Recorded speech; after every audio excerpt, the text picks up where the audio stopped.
silenciar y... Buenos días, buenas tardes, buenas noches. Bienvenidos a un nuevo episodio de Aquí se habla Libertad, viernes 21 de junio del año en curso 2024. Gracias a todos por estar arrimados al Mingo TV, el canal de José Domingo Blanco y Erika Mendoza Tovar. A ellos dos los consiguen en X como @mingopiso1 y @mentov, y en Instagram los consiguen como @mingotv, igual que el canal, y @Erika Mentov. Gracias a Catherine Manzano por la producción ejecutiva del programa. Gracias a ustedes por suscribirse al canal, por darle like al programa, por difundirlo y por tocar la campanita para estar atentos y prevenidos con los próximos programas de este canal que se llama Mingo TV. Como todos los viernes con el profesor Daniel Lahoud, dándole vueltas a la historia y a la economía venezolana, @Daniel Lahoud con H intercalada, y a mí, ustedes saben, me pueden conseguir en X como @BJMC. Nosotros hemos venido dándole vueltas a la historia del siglo XVIII y XIX venezolano, porque sin duda, estos son los siglos de la reconstrucción, del replanteamiento antropológico del venezolano. O sea, no puede ser que no haya quedado trazas en nuestros arquetipos, en nuestro inconsciente, cuando, como lo hemos contado aquí, hemos pasado hambrunas y nosotros creyendo que la hambruna del socialismo del siglo XXI era la primera. Y sí debe haber, profesor, un aprendizaje arquetipal, porque la hambruna venezolana, creo yo que fue, nos dimos cuenta de un día para otro, y de un día para otro comenzamos a ver gente muy normal, todavía conservando su ropa, sus zapatos y su morral, abriendo la bolsa de basura y comiéndola. Ok, bueno, el profesor Daniel Lahoud nos ha dicho que eso ha pasado varias veces en nuestra historia de los últimos 200 años. Entonces, hemos pasado por hambrunas, hemos pasado por terremotos de los cuales nos ha costado mucho tiempo para reconstruir la imagen de una ciudad levantada. Como lo hemos dicho aquí varias veces, el Caracas mucho tiempo después estaba en ruinas y los visitantes decían, wow, es sorprendente, no han reconstruido la ciudad, y el terremoto fue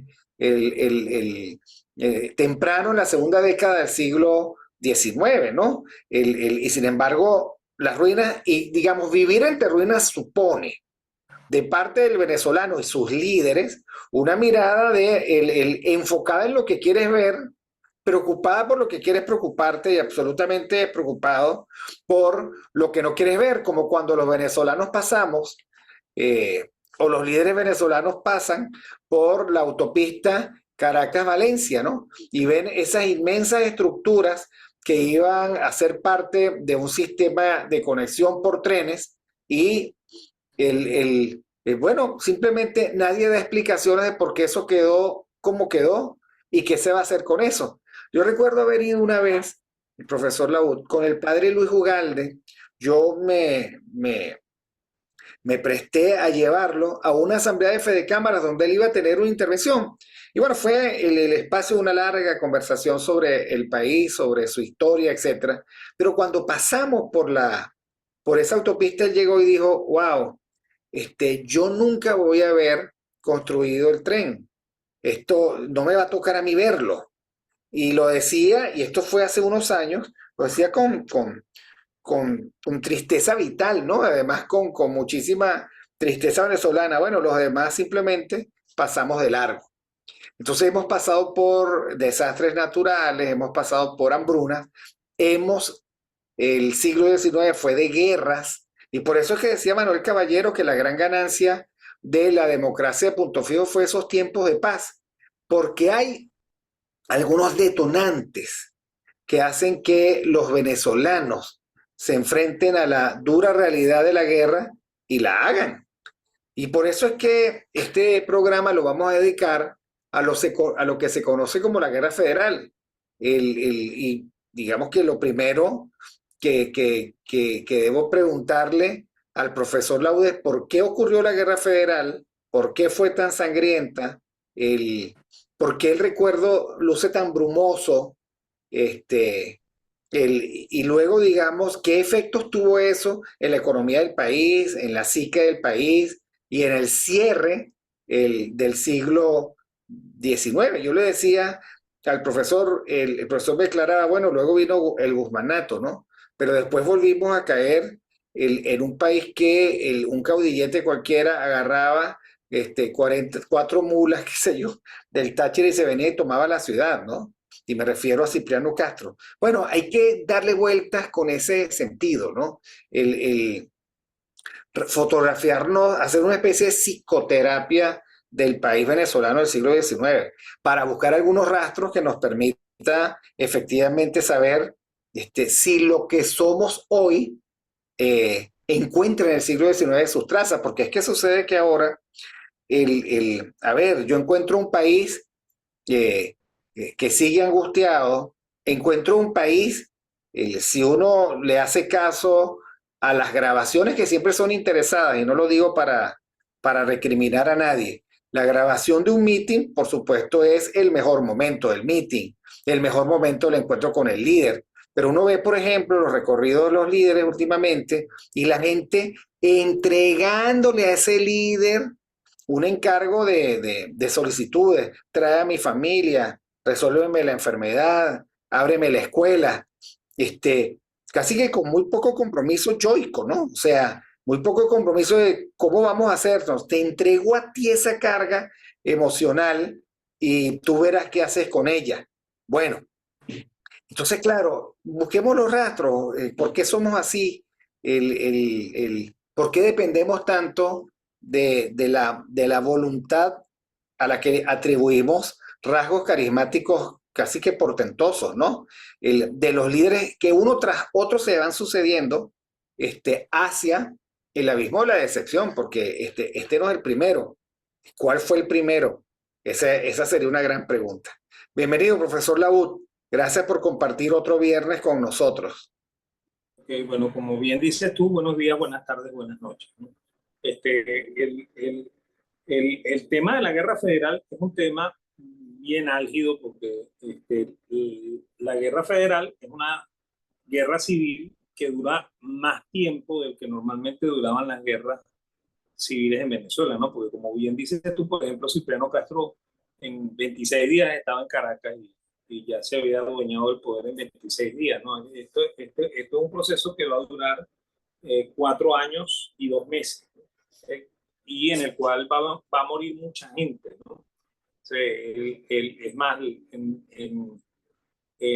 la historia de Venezuela hay dos momentos de mucha mortandad, ¿no? La guerra de independencia, que fue una guerra muy costosa para Venezuela, porque eso lo habíamos comentado, Venezuela no quería independizarse y bueno, y eso costó un cúmulo de batallas muy importantes en Venezuela que al final acabaron con algo así como el 40% de la población. O sea, de hecho, había casi 2 millones de habitantes al inicio de la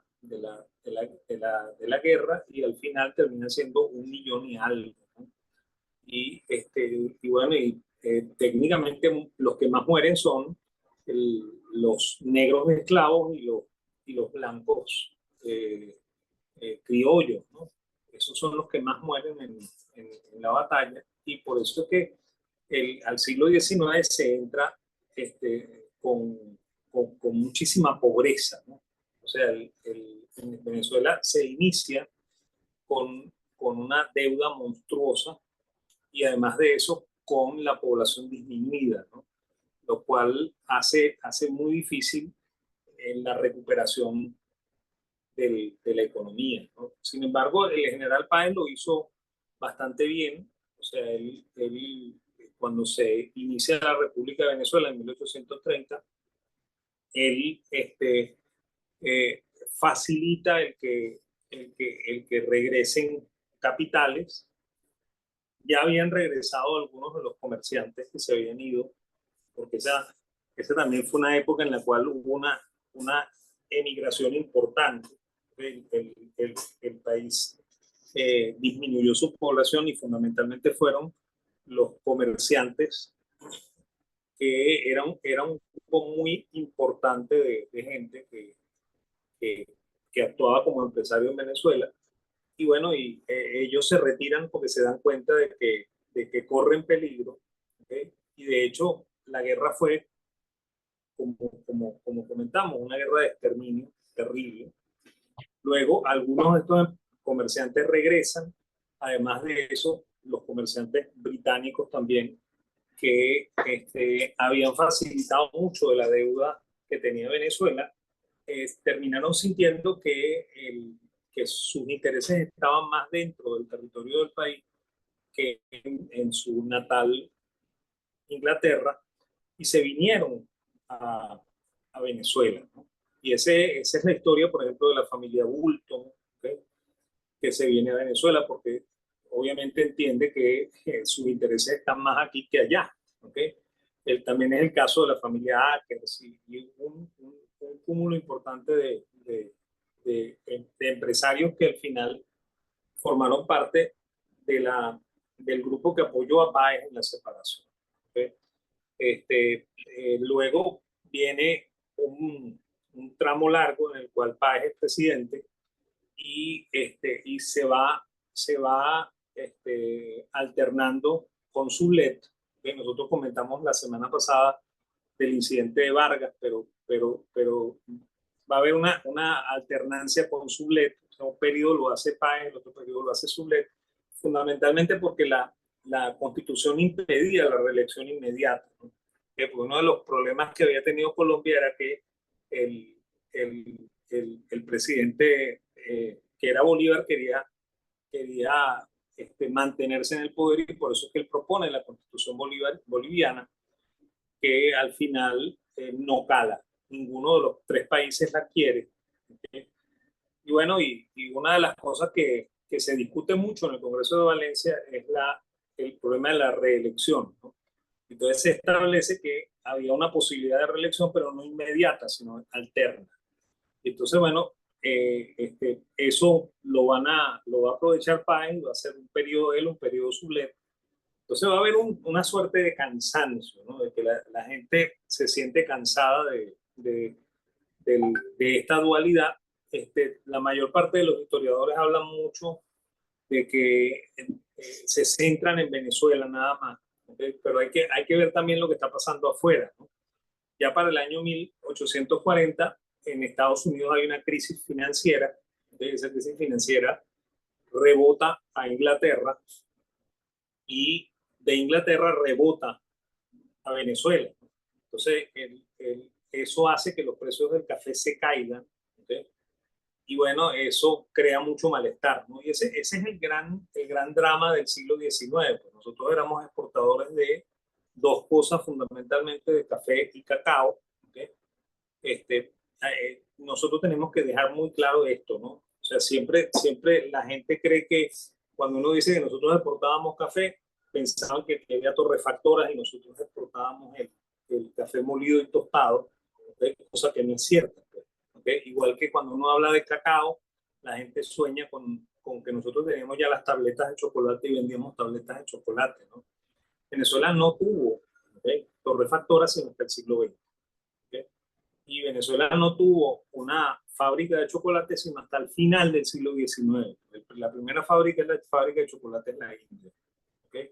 Entonces nosotros lo que exportábamos era... Lo que mientras tanto en Europa, digamos, estamos hablando de 1840, que a mí siempre me parece interesante, ¿no? Porque las guerras napoleónicas son guerras de caballo, ¿no? Sí. Y de coche. Pero 20 años después viene el ferrocarril y acaba. O sea, Claro. él plantea ciertas paradojas, incluso respecto a la guerra, que se ven muy claramente en la Primera Guerra Mundial, cuando los contendientes de Alemania quieren seguir haciendo la guerra a la antigua y se encuentran con Sí, unas máquinas que ellos no logran comprender, que los asola, ¿no? Y termina eso siendo las guerras de trincheras y luego, digamos, por allí uno que otro avión, etcétera. Pero volvamos a Venezuela. Venezuela está en un retraso constante porque en el resto del mundo ya la máquina de vapor está haciendo lo suyo. Los sí. ferrocarriles están cortando las distancias. Aquí seguimos de a caballo, ¿no? Sí, bueno, seguimos de a caballo, no tenemos carreteras. ¿Eh? Como comento, nosotros somos un exportador de materia prima, igualito que hoy exportamos petróleo. En aquella época exportábamos café en grano, se exportaba el café en grano lavado, ¿ok? O sea, no tostado, sino lavado, ¿ok? Y se exportaba lo que se llama licor de cacao, que es lo que en Venezuela normalmente lo llaman cacao, ¿ok? Que la pasta de cacao procesada de la hacienda, ¿ok? Eso era lo que se exportaba en Venezuela. Hubo un momento en que se comenzó a exportar ganado, ¿ok? Fundamentalmente no ganado en pie, ¿okay? Sino pieles de ganado y cachos de ganado. ¿Okay? Es más, esa es una de las razones por las cuales también la carne durante mucho tiempo en Venezuela fue más barata que el pescado y más barata que el pollo, ¿no?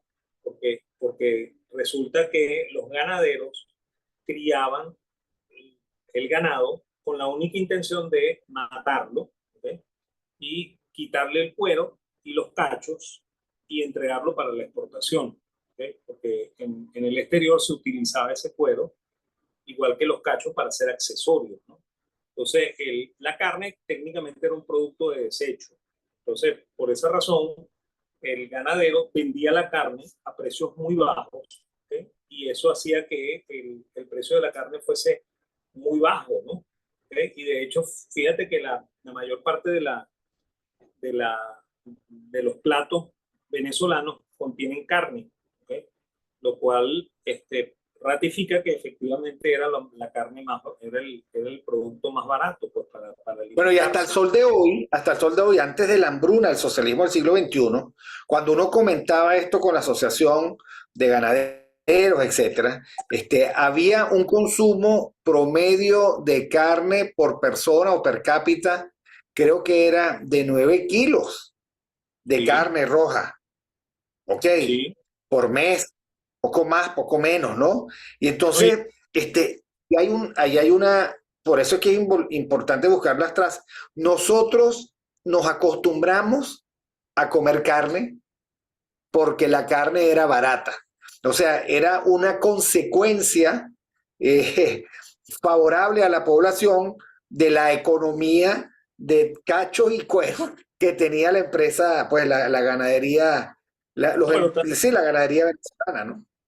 pero también muestra una cosa, ¿no? Que nosotros teníamos una ventaja comparativa en la producción de ganado, ¿no? De ganado tanto para la producción de cueros y cachos para la exportación como para la producción de carne. Siempre tuvimos una ventaja en ganadería que no la teníamos en agricultura, ¿no? Con la excepción del cacao y el café, ¿no? Y algunas cosas que también van a ir surgiendo en el siglo XIX, de las cuales vamos a estar hablando, ¿no? O sea, y eso es una buena señal porque eso nos indica que Venezuela no ha cambiado mucho, ¿eh? Lo que cambió fue en magnitudes, porque el petróleo, por supuesto, le otorgó una riqueza impresionante, más que una riqueza, un flujo de dinero impresionante al gobierno, ¿okay? Que es una cosa que no está pasando en este momento, ¿no? En este momento, en los instantes en los cuales el precio del cacao y el precio del café están bien, ¿okay? Y eso pasa más o menos entre el 32 y el 45, ¿okay? Ya en el 45 los precios del cacao están horriblemente bajos, ¿okay? Y el café, ¿okay? Y bueno, eso es lo que crea el malestar contra el gobierno de Páez y contra el gobierno de Sulet, ¿okay? Entonces, Páez entiende que no hay manera este dueto siga perpetuándose, ¿no? Entonces, él negocia con Monagas, ¿okay? La posibilidad de que Monagas haga un periodo intermedio, me imagino que con la intención de que, bueno, lo hace Monagas, después bueno, vendré yo, ¿okay? Y así volvemos otra vez el, en este juego de tal vez de tres, ¿no? De Monagas, Páez y yo, Monagas, Páez y Sublet y así. Pero eso no se va a dar, ¿okay? No se va a dar porque Monagas no tiene la intención de cumplir los acuerdos que está pactando con Páez, ¿okay? De hecho, Monagas asume el poder, ¿okay? En el año 47, ¿okay? Y el periodo en ese momento es un periodo de 4 años, ¿no? La Constitución del 30 establece 4 años, entonces él va a gobernar del 47 al 51, ¿okay? Y bueno,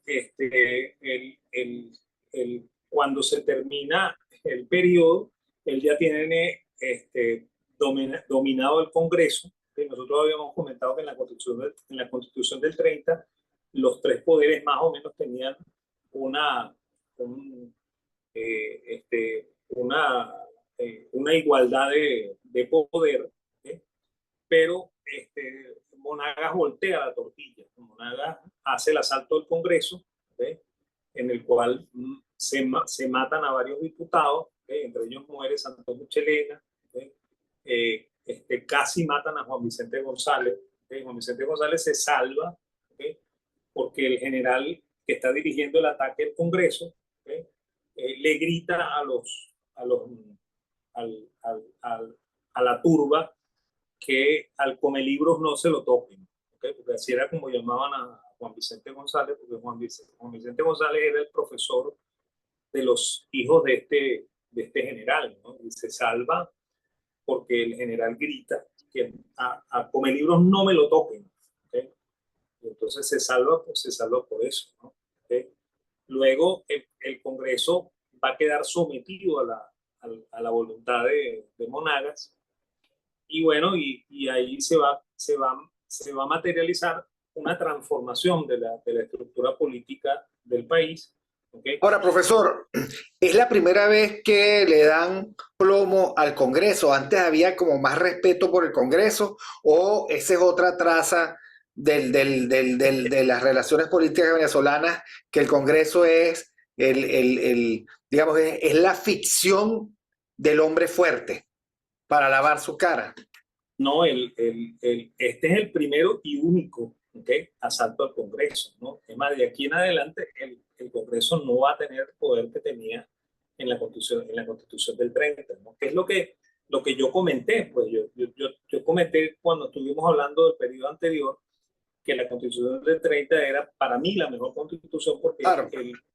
el Congreso tenía una potestad, ¿no? El Congreso podía hacer una suerte de impeachment, lo que hacían en los Estados Unidos, y poner al presidente en 3 y 2, ¿no? ¿Okay? Y eso es lo que va a intentar el Congreso en este momento, en el año 48, va a intentar hacer un impeachment contra Monagas, y Monagas se anticipa a ese impeachment el mismo día en el cual se va a hacer, ¿okay? Y él organiza una turba para que la turba entre dentro del Congreso. Dentro del Congreso van a haber dos fuerzas, ¿no? Va a haber gente del Partido Conservador, lo que llamaba Gil Fortuna el Partido Conservador, que es el Partido Paecista, ¿okay? Y va a haber gente del Partido Liberal dentro del Congreso, ¿okay? Y se van a dar tiros dentro del Congreso, que es una cosa que va a ser inaudita, ¿no? Y no se va a repetir más nunca en la historia de Venezuela, ¿okay? Pero esta va a ser la primera y la última, ¿no? O sea, desde este momento el presidente es el que manda, ¿okay? O sea, es una dictadura con un Congreso que hace la fachada de una república, ¿no? ¿Okay? Y bueno, y el gobierno de Monagas se convierte en eso, en una dictadura, ¿no? Él va a gobernar esos 4 primeros años haciendo su voluntad, que va a declarar que la deuda agrícola la va a pagar el gobierno, ¿okay? Que va a suspender la ley de contratos, ¿okay? Y eso va a provocar el retiro de un banco que se llama el Banco Colonial Británico, se va a ir del país, ¿okay? Que era la inversión extranjera que había conseguido PAE, ¿okay? Y el Banco Nacional comienza su proceso de liquidación. Entonces ahí el país se transforma por completo, ¿okay? Venezuela empieza a tener otra vez problemas. Obviamente, habíamos comentado que los precios del café estaban mal, siguieron mal, ¿okay? Y bueno, pero este hombre trata de aprovechar el, ¿cómo se llama? Un lenguaje populista, ¿okay? Que le suma, ¿okay? Y la pleitesía del pueblo, ¿no? El pueblo se siente muy contento con Monagas, a pesar de que Monagas es nefasto para la economía venezolana. Y de hecho, cuando termina el periodo en el 51, él le va a entregar el poder a su hermano, ¿no? ¿Okay? Se lo va a entregar a, a, a José José, Tadeo Gregorio, ¿no? a José Gregorio Monagas, ¿okay? Y luego va a volver él otra vez al poder, ¿okay? Ahí se va a dar un juego entre él y su hermano, ¿okay? Y va a ocurrir que en el tercer periodo él va a intentar modificar la constitución, ¿okay? Para hacer, para instaurar una reelección inmediata, ¿no? Porque él ya no quiere ni siquiera compartir el poder con el hermano, Ahora, quiere esto seguir. me parece interesantísimo. En primer lugar, suspenden las garantías económicas. Ok. Sí, Eliminan la ley de contratos, corretean a las inversiones. Eso es harto conocido por los venezolanos en sus efectos. En ese momento debió de haber ocurrido lo mismo. Luego, una reforma constitucional, luego la pretensión de la reelección inmediata. Pareciera que el país siempre ha estado el sometido a la tentación de la reelección, ¿no? Y yo creo que el mejor momento será cuando no haya reelección presidencial en absoluto. El segundo mejor momento es cuando hay un periodo intercalado, ¿no? Como pasaba en la Constitución del 62, eran dos periodos, ¿no? Tenían que esperar 10 años. Pero claro. también se convirtieron esos viejos líderes en el buscadores obsesivos de volver, y como vimos, bueno, aún a costo de la integridad de sus propios partidos. Es complicado, ¿no? Yo creo que lo que hay que hacer es eliminar la reelección presidencial y listo. El país tiene que producir sus líderes y la renovación de esos liderazgos. Si no, es una tragedia. Sí, bueno, fíjate tú algo, ¿no?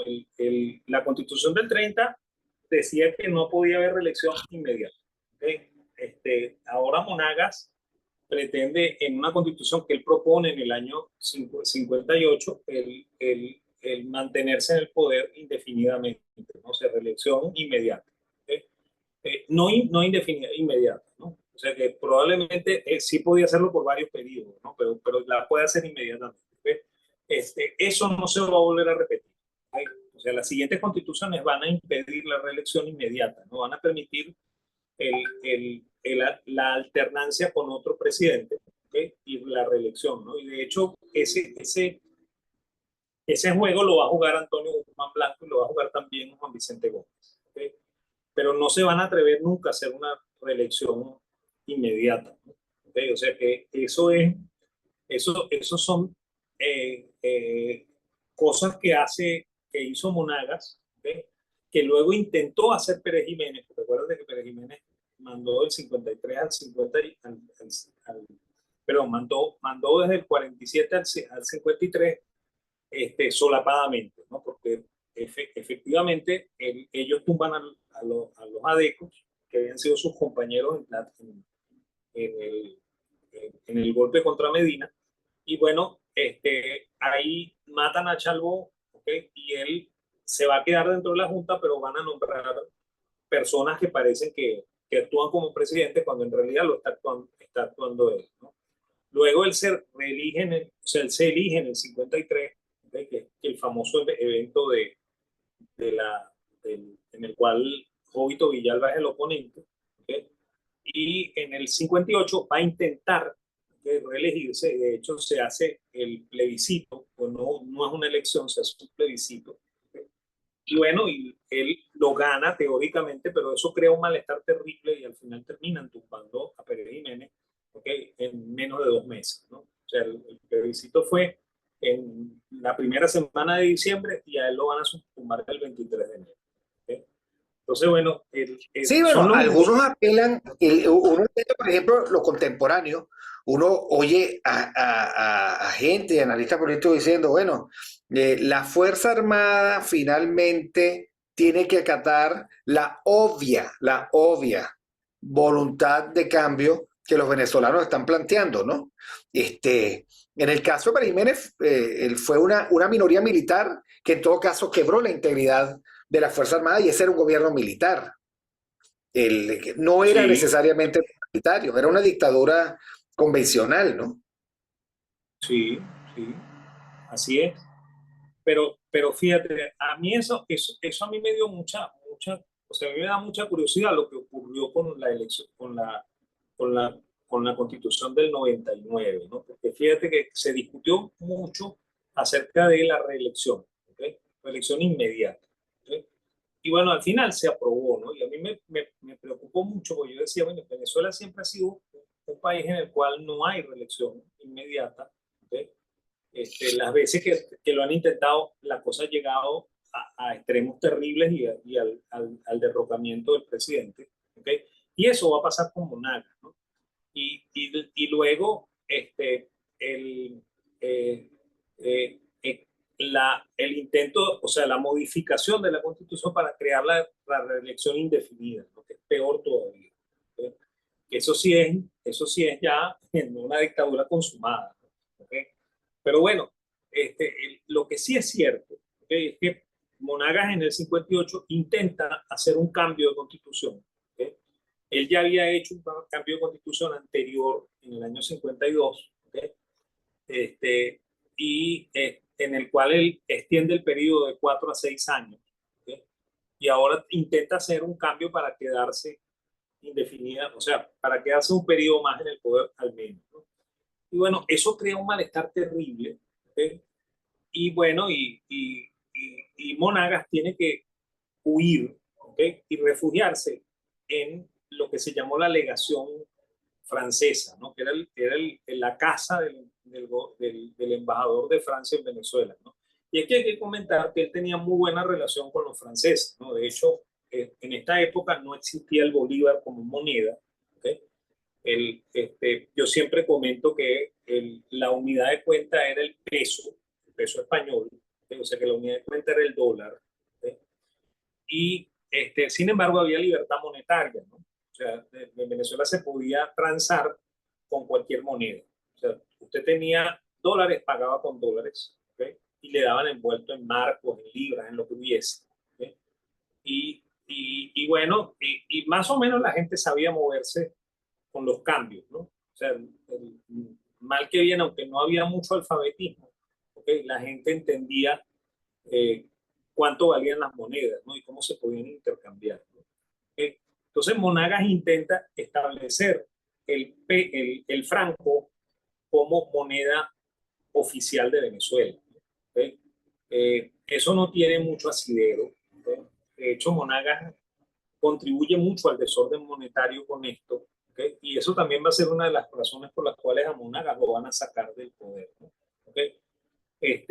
Y bueno, él intenta hacer ese cambio en la constitución, ¿okay? Y a él no le queda más remedio que huir y esconderse en la legación francesa. Y el pueblo intentó meterse en la casa del embajador de Francia y sacar a Monagas y lincharlo, ¿eh?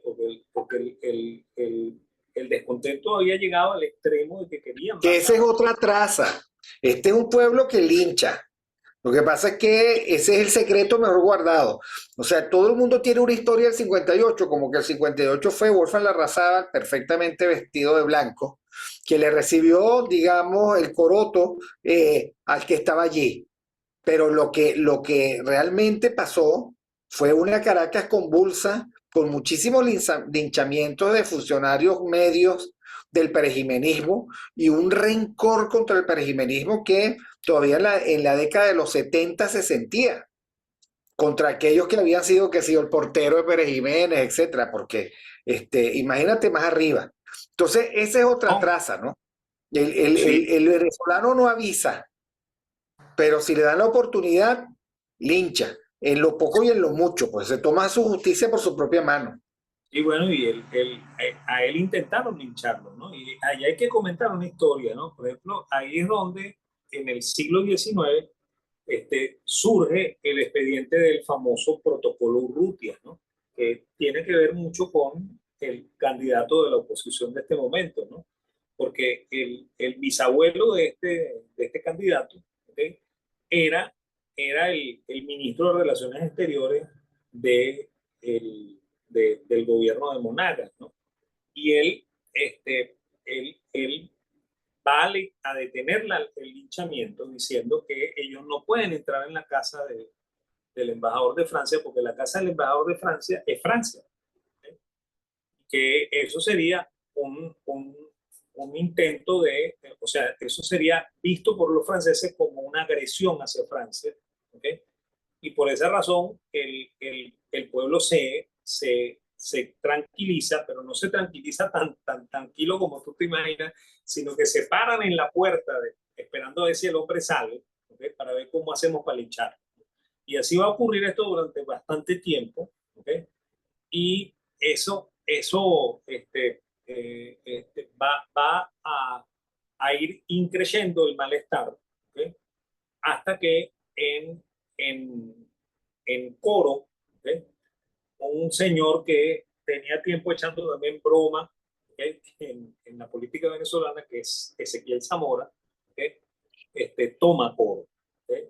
Y ese es el arranque, ¿okay? De esa famosa guerra federal. Entonces, y es una guerra terriblemente sangrienta, ¿okay? Porque eh, eh, es, es, es, como una repetición de la guerra a muerte, ¿okay? Del primer periodo de la independencia, ¿okay? este, donde la idea es matar a los que tienen el poder, ¿no? Y de hecho, por eso es que están esos gritos de mueran los que sepan leer y escribir, ¿okay? Abajo la oligarquía, ¿no? Porque lo que Monagas dice es que, perdón, lo que Zamora dice, ¿okay? Es que ellos van a implantar el modelo liberal, ¿okay? Pero no es el liberalismo que nosotros nos imaginamos, sino es el liberalismo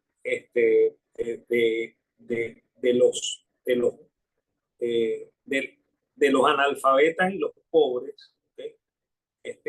Acabando con la gente que tiene algo de cultura, ¿no? El que sepa leer y escribir, ¿no? Y eso va a marcar ese periodo horrible de 4 meses en los cuales se van a estar matando los venezolanos, ¿no? Y hay dos banderas, ¿no? La bandera liberal, ¿okay? Que usa una bandera de color amarillo, ¿okay? Y la bandera conservadora, ¿okay? Que usa una bandera de color rojo, ¿no? Y aquí hay que aclarar una cosa bien importante, ¿no? Porque yo hace un ratico comenté que la gente de Páez la llamaban conservadores, ¿okay? Pero la gente de Páez tenía, ¿okay? Ciertos ¿cómo se llama? Ciertas propuestas que calzaban también dentro del modelo liberal, ¿no? Por lo cual son dos grupos liberales, ¿no? O sea, aquí no hay conservadores de verdad, verdad. ¿Okay? La única diferencia es que la gente de PAE, ¿okay? este, eh, eh, tenía eh, en sus filas más comerciantes, ¿okay? Que las filas libertadoras, las filas liberales, ¿no? Y las filas liberales tenían más agricultores, ¿okay? Y tenían una pequeña capa de artesanado, porque en Venezuela tampoco había mucho artesanado, como tú muy bien dices, en Venezuela no había llegado la máquina de vapor, o sea, nosotros no teníamos industria, no teníamos empresas, ¿okay? La empresa venezolana de este momento es el comercio, ¿okay? La gente me puede criticar diciendo, y las haciendas? Bueno, las haciendas eran, ¿ok? Una actividad, pero no era efectivamente la hacienda moderna, ¿no? Era una hacienda muy al estilo del conuco, ¿ok? Y las únicas haciendas que producían en grandes cantidades eran las haciendas que producían cacao y café, ¿ok? Y aquí hay que decir también otra cosa, ¿no? Que el cacao y el café no era exportado por los agricultores, ¿okay? Sino que era exportado por los comerciantes, ¿okay? Entonces aquí había una relación en la cual el comerciante era el que le daba el crédito al agricultor, Cuando hubo bancos, que es el caso del Banco Nacional y el Banco Colonial Británico, estos bancos jamás dieron crédito agrícola. ¿Okay? Y después cuando se termina la Guerra Federal y comienza el gobierno de Guzmán, también los bancos que nacen en el periodo guzmancista, que son los bancos que llegan hasta nuestros días, el Banco Caracas, el Banco de Venezuela, jamás dieron préstamo agrícola. ¿Okay? ¿Por qué? Porque le tenían mucho miedo al agricultor. ¿Okay? Porque el agricultor no era un individuo de costumbres sanas, ¿okay? Financieramente. Era un tipo a quien tú le prestabas plata, ¿okay? Y probablemente nunca te iba a pagar. ¿Okay? Entonces, la única manera de tener al agricultor sometido era que el comerciante le daba el crédito, ¿okay? Con el compromiso de que el comerciante iba a comprar la cosecha, ¿okay? Y le iba a dar el diferencial. O sea, usted cosecha, me entrega la cosecha y yo le doy la diferencia entre lo que yo le estoy adelantando hoy, ¿okay? Y lo que usted me entregue el día que me dé la cosecha. Entonces, el que comercia, el que exporta, de verdad es el comerciante. Por eso es que el verdadero emprendimiento venezolano del siglo XIX es el comercio. ¿Okay? Así como lo había sido en el siglo XVIII. ¿No? O sea, nuestros comerciantes son los verdaderos empresarios en Venezuela. ¿Okay? Y de hecho, fíjate tú que fuiste miembro de la Cámara de Comercio, la Cámara de Comercio, ¿okay? Es el primer organismo que agrupa a los empresarios, ¿no? ¿Y a quiénes agrupa? A los comerciantes. ¿Okay? Porque son los comerciantes los que de verdad son los empresarios de Venezuela. Que Venezuela no era un país productor de casi nada, ¿okay? Se producían productos agrícolas para la exportación, unos pocos productos agrícolas para el consumo interno, ¿okay? Como hoy, ¿okay? Que se producen algunas cosas para exportar, ¿okay? Todavía producimos algo de café, ¿okay? Todavía producimos algo de cacao, ¿okay? Que es lo que se puede exportar, pero, por ejemplo, todo lo que tiene que ver con leche, azúcar, ¿cómo se llama? Huevos, etcétera, Trigo. etcétera, para consumo interno. ¿Okay? Eso es para consumo interno. ¿Okay? Entonces, esos son ¿Cuál sería el carbohidrato del siglo XIX, no? Porque bueno, se comía carne, pero yo me imagino que pan no, ¿no? el maíz, la yuca, ¿no? El pan sí, ¿sabes? Venezuela siempre fue consumidora de mucho pan, ¿no? ¿Okay? Es Ah, ok. más, ahí hay un cuento bien interesante, ¿no? Porque los escolásticos, que eran defensores de la no existencia del precio único, decían, y voy a citar a Luis de Molina casi de memoria, ¿no? Luis de Molina dice que en América alto precio tiene el trigo, porque los americanos ambicionan mucho comer pan, ¿okay? Pero como ellos no producen mucho trigo, entonces el trigo y la harina son, son caros, son costosos en América, porque a ellos les gusta comer pan. ¿Okay? Y él dice, en Europa bajo precio tiene el trigo, porque nosotros cultivamos mucho trigo, ¿okay? y, y a pesar de que hay les gusta mucho el pan, ¿okay? No alcanza los altos precios que alcanza en América. ¿No? Y pasa lo contrario con el oro, dice él, en Europa hay escasez de oro, entonces alto precio tiene el oro en Europa, mientras que en América, y él relata una anécdota que es típica de la época del siglo XVI, cuando están descubriendo Bogotá. Él dice que en América los indígenas arrojan el oro a los ríos, ¿eh? Porque hay abundancia de oro. Entonces el oro en Claro. América es bajo. ¿Eh? Entonces es así como Luis de Molina explica la diferencia entre, o sea, por qué no existe precio único. Pues no puede haber un precio único para el trigo ni un precio único para el oro. Es de la escasez relativa y cercana, ¿no? O sea, Claro. O sea, el venezolano siempre le gustó el pan, ¿okay? O sea, no es nuevo, pues. ¿Okay? Claro, comen arepa también, ¿no? Lo que pasa es que hay que entender una cosa, ¿no? Que el proceso de hacer una arepa en el siglo XIX no es tan feliz, ¿ok? como puede ser hacer pan, porque tú tienes que hervir el grano de maíz, después molerlo. ¿Ok? Bueno, primero, ¿cómo se llama? Pilarlo, ¿no? Después hervirlo, después molerlo. ¿Ok? Es un proceso bien complejo y además de eso, esa harina de maíz se fermenta muy rápido, ¿no? Entonces no puedes hacer muchas cantidades, ¿no? Entonces era más fácil hacer pan. ¿Okay? Y por eso que fíjate, por ejemplo, quizá el caso más emblemático es el mismo Francisco de Miranda, ¿no? Porque Francisco de Miranda es hijo de una panadera. ¿Okay? Lo cual te dice también que en la época que nosotros llamamos la colonia, se consumía muchísimo pan en Venezuela, ¿no? O sea, no es un producto extraño, pues, es un producto bastante frecuente, pero no es un producto autóctono, ¿no? ¿Okay? Aunque en Venezuela se sembró trigo en algún momento, ¿okay? El trigo con el cual se produce pan en Venezuela es un trigo importado, ¿no?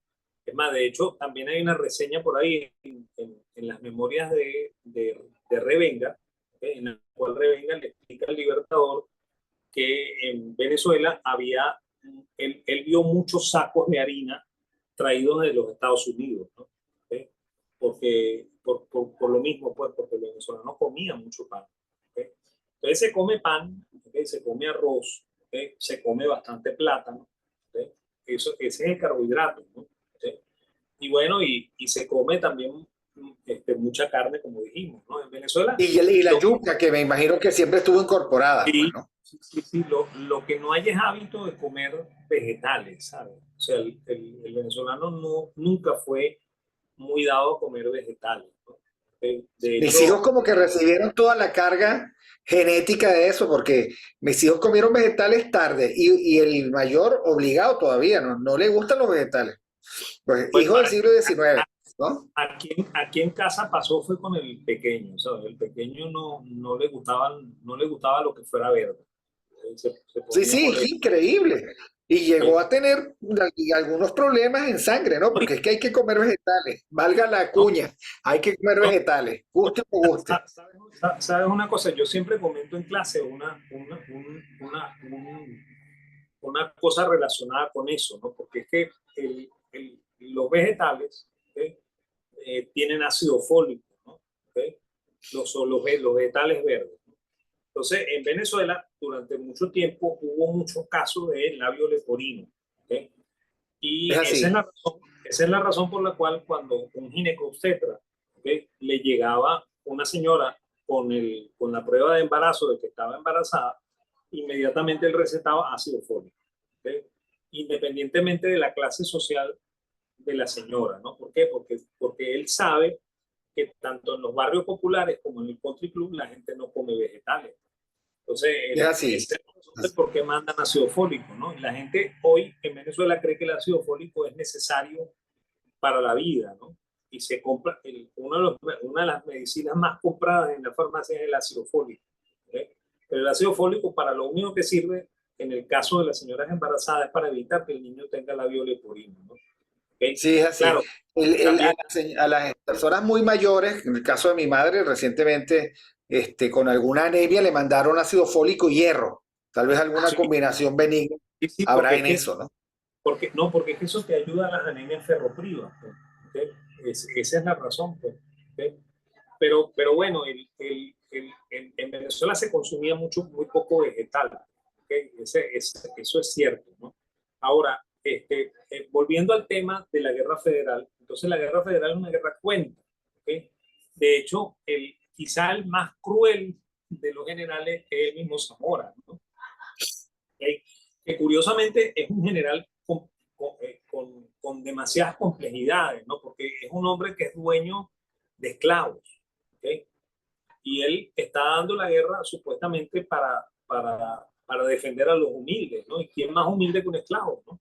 ¿Okay? Uf, Y, y él tenía esclavos, ¿no? Y además de que tenía esclavos, incluso él hace reclamaciones cuando Monagas hace la abolición de la esclavitud, él reclama porque él quiere que le paguen por los esclavos que él está dejando en libertad, ¿no? Y hay unos esclavos en los cuales él no tiene documentación de propiedad, ¿no? ¿Okay? Y entonces él reclama diciendo que esos eran esclavos de él. Pero entonces, pero usted no tiene papeles, ¿cómo usted va a reclamar de él? Y entonces, ese es uno de los malestares de Zamora, ¿no? ¿Okay? Ojo, no es la razón de la guerra, ¿no? Pero sí, pero la razón de la guerra es porque eh, Monagas quiere tomar el poder. ¿Okay? O sea, es lo mismo que pasa con todos los que hacen una guerra civil en Venezuela, ¿no? Y, y, y por supuesto, ¿cómo se llama? La guerra no es fácil, ¿okay? Y esa es la razón del por qué esta guerra es tan larga, ¿no? ¿Okay? En el medio de esa guerra van a matar a Zamora, ¿okay? Y Zamora se va a convertir en un símbolo, ¿okay? En un símbolo de redención, ¿no? Porque la gente humilde, ¿okay? Cree que Zamora iba a luchar por ellos, ¿no? ¿Okay? Y, y bueno, y eso o sea, ¿cómo se llama? No cuaja, pues. ¿Okay? Y, y hay una cosa adicional con respecto a Zamora, ¿no? Que nunca se comentó, ¿no? Y, bueno, no es que nunca se comentó. En el periodo de Chávez, en el cual se hizo mucha loa a Zamora, nunca se comentó este evento, ¿no? Venezuela, entre los productos de exportación que tenía, Venezuela exportaba tabaco. ¿Okay? Y el tabaco, uno de los tabacos más prestigiosos de América, era el tabaco de Barinas. ¿Okay? Que era un tabaco para picadura de pipa. ¿Okay? Y ese tabaco se dejó de exportar en la Guerra Federal. ¿Okay? ¿Por qué razón? ¿No? Porque cuando Zamora toma Barinas, ¿okay? Él quema las haciendas de tabaco, ¿no? Eso es un gran incendio que ocurre en Barinas, ¿okay? Y en ese incendio se pierde la simiente del tabaco. ¿Okay? O sea, toda la semilla se quemó con las haciendas. ¿Okay? Por lo cual ese producto jamás pudo volver a los mercados internacionales. ¿Okay? Y eso se lo deben a Ezequiel Zamora. ¿Okay? Es más, era uno de los productos de exportación de Venezuela. O sea, que no solo acabaron con vida, sino que acabaron con economía. Era una guerra de exterminio realmente, ¿no? Claro, no, y es que ojo con esto, lo que tú comentas de que Venezuela pasó hambre, aquí también va a pasar hambre. O sea, la guerra federal es una guerra horrenda. ¿Okay? Entonces, bueno, al final, ¿okay? Al final de esos 4 años, ¿okay? Y un poquito antes de la muerte de Zamora, ha entrado en la guerra un chico que se llama Antonio Guzmán Blanco. ¿Okay? Es más, de hecho aquí pasa una cosa extraña, ¿no? Porque una de las razones también de por qué la batalla, por qué la guerra dura tanto, es porque el bando conservador, ¿okay? Tiene dos opositores, ¿no? Porque en el momento en que llega Antonio Guzmán Blanco, el general que está haciendo el, eh, hay dos generales dentro del bando liberal, está Zamora, ¿okay? Y está Juan Crisóstomo Falcón. ¿Okay? Y, y, y, ambos no están juntos. ¿Okay? Entonces, lo que va a ocurrir es que cuando esto pase, ¿okay? Antonio Guzmán Blanco va a pasar a ser secretario, ¿okay? de Falcón, ¿okay? Y el padre, Antonio Leocadio, es el secretario de Zamora. ¿Okay? Entonces, hasta ¿El la secretario familia de quién? Lo perdimos un momento, profesor. él va a ser el ¿Es secretario el secretario de quién? de De Zamora. Zamora. ¿Okay? Entonces, ahí va a estar dividido el bando federal, bueno, sí, es el bando federal, porque es el bando de los liberales, ¿no? Porque los liberales proponían un gobierno federal. Esa era la propuesta, ¿no? Mientras que los conservadores proponían un gobierno centralista, ¿no? ¿Okay? Ahora, ¿cómo es que la gente va a la guerra de exterminio por unas consignas tan abstractas como el federalismo-centralismo? Bueno, eso te explica a ti el grado ¿cómo se llama? de pobreza que tenía este país, ¿no? Y el grado de miseria, ¿okay? Porque irse a la guerra por unas consignas tan, tan, tan tontas como esta, ¿okay? ¿Okay? Te, te indica a ti que la situación en el país no está bien. ¿Okay? De hecho, fíjate, mientras la guerra federal se está desarrollando, va a haber una etapa en la cual los mercados internacionales el precio del café y el precio del cacao mejoran. ¿Okay? Y Venezuela se pierde esa oportunidad. ¿Okay? Algo parecido a lo que pasa con el petróleo. Pues. O sea, nosotros nos perdimos el boom petrolero, ¿okay? Último, ¿okay? Porque no estamos produciendo petróleo. ¿Okay? Muy parecido al fenómeno de aquel momento, ¿no? Ahora, lo que sí va a pasar hacia el final de la guerra federal es que terminan matando a Zamora, ¿okay? Por lo cual las fuerzas liberales se concentran alrededor de Falcón, ¿okay? Y los conservadores nombran, ¿okay? O lo que se llama el Partido Conservador nombran dictador a Páez, ¿okay? Y Páez va a vivir su último periodo de gobierno como dictador, ¿okay? Ellos intentan establecer un gobierno centralista, pero las fuerzas liberales son muchísimo mayores que las de ellos, ¿okay? Y ellos terminan perdiendo la guerra, ¿no? ¿Okay? Y de hecho, la guerra va a terminar y se van a reunir el secretario de Páez, ¿okay? que es, que es, que es el señor Rojas, ¿okay? Y se va a reunir el secretario de Falcón, ¿okay? Que es Antonio Guzmán Blanco. ¿Okay? Y entonces entre los dos van a, van a establecer lo que se llama el Tratado de Coche, ¿okay? Que, en el cual ellos pactan las condiciones de la paz. ¿Okay? Y lo curioso de ese tratado de Coche es que proclaman el olvido. ¿Okay? O sea, de aquí en adelante, los liberales que estamos ganando esto, no le vamos a cobrar la factura a los conservadores. ¿Okay? Y es bien curioso, ¿no? Porque la guerra había sido cruenta, ¿okay? Y esto termina en un tratado de paz así, de paz y amor, ¿no? ¿Okay? De ellos, porque los muertos los puso la gente, como siempre, pues, ¿no? Claro, La gente de a pero, pie. pero ojo con esto, ¿no? O sea, ahí Páez se retira, ¿okay? El poder lo toma Falcón, ¿okay? Y bueno, y va a ocurrir una cosa bien curiosa, ¿no? Falcón está recién casado, ¿okay? Es más, Falcón curiosamente se ha casado con una hermana de Zamora, la hermana menor de Zamora, ¿no? Y es una mujer mucho menor que él, ¿okay? Y entonces él no quiere salir de la casa, él quiere estar con su esposa, ¿okay? Y entonces él le va a dejar el poder a Antonio Guzmán Blanco, ¿okay? Y Antonio Guzmán Blanco, ejerciendo como vicepresidente, va a ser el presidente efectivo de este periodo, ¿okay? que, este, que, que, que va a durar, ¿okay? Hasta el año de 1868. ¿Okay? Y va a durar hasta 1868, no porque termine el periodo, sino porque lo van a tumbar. ¿Okay? Y quien va a tumbar a, a, a Falcón y por supuesto a Guzmán, ¿okay? Es de nuevo, ¿okay? José Gregorio Monagas. ¿Okay? De nuevo. ¿Okay? Y bueno,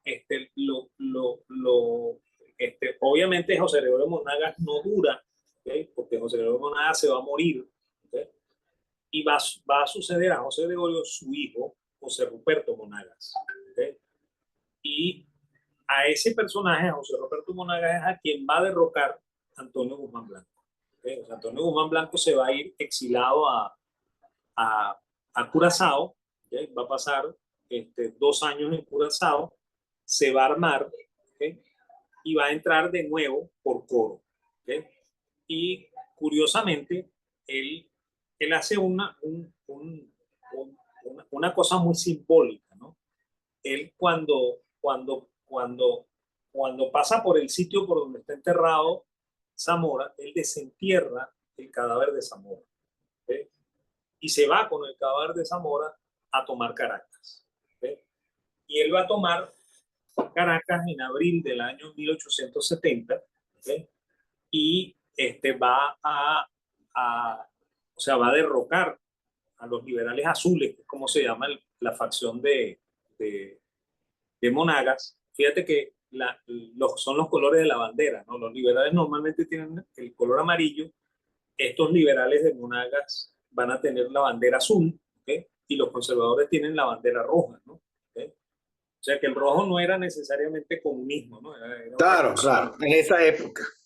Ya, y bueno, y así es como Antonio Guzmán Blanco regresa al poder, esta vez como presidente, ¿okay? Y entonces se va a dar el periodo que se va a llamar el septenio, ¿okay? O sea, la entrada de Guzmán es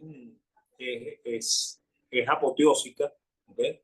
Es más, a pesar de que él saquea Caracas, ¿okay? El pueblo quiere que llegue Guzmán, ¿okay? Y Guzmán se va a convertir en el presidente indiscutible de Venezuela, ¿okay? ¿Qué hizo con el cadáver de Zamora a todas estas? No, se volvió a enterrar, ¿no? Pero el asunto es que simbólicamente él estaba desenterrando a Zamora para traer el espíritu de Zamora en su revolución, ¿okay? O sea que cuando desentierran los restos aquellos no son tampoco muy originales. Primero lo hizo Antonio Leocadio Guzmán. Y No, que Antonio la Guzmán, historia se repite. No, Guzmán Blanco, perdón, Antonio Guzmán Blanco. La aunque, historia se repite y se aunque, repite. aunque no estás equivocado, ¿sabes? Porque el verdadero nombre de Antonio Guzmán Blanco es Antonio Leocadio Guzmán Blanco, ¿sabes? Lo que pasa es que él Claro. no Leocadio. Pero para separarse, para un poco diferenciarse del papá. Bueno, profesor, yo creo que allí queda completico el cuento, ¿no? Pero me parece genial eso de arrastrar este, un cadáver de Coro a Caracas, digamos, como emblema, ¿no? Dios mío, insisto, es un poco para buscar las trazas del venezolano, de cómo se comporta, de cuáles son sus digamos, sus reacciones arquetípicas, ¿no? Y su forma de ser. Increíble este episodio que nos acaba de relatar el profesor Daniel Laú. Y se nos acabó el tiempo. Absolutamente bien marcados los 60 minutos que dedicamos al programa. Gracias, profesor Laú, por este nuevo episodio de la historia de Venezuela que seguiremos desentrañando. Gracias a todos los que nos escucharon hoy o nos van a escuchar en algún momento. Pasen por allí, suscríbanse al canal, no es difícil. Háganos crecer, denle like al programa, coméntenlo, repártanlo, óiganlo en la noche cuando estén caminando, etcétera. Transfórmenlo en su podcast favorito. Y por supuesto, toquen la campanita para estar pendiente de los próximos episodios. Muchísimas gracias a todos y aquí se habla libertad.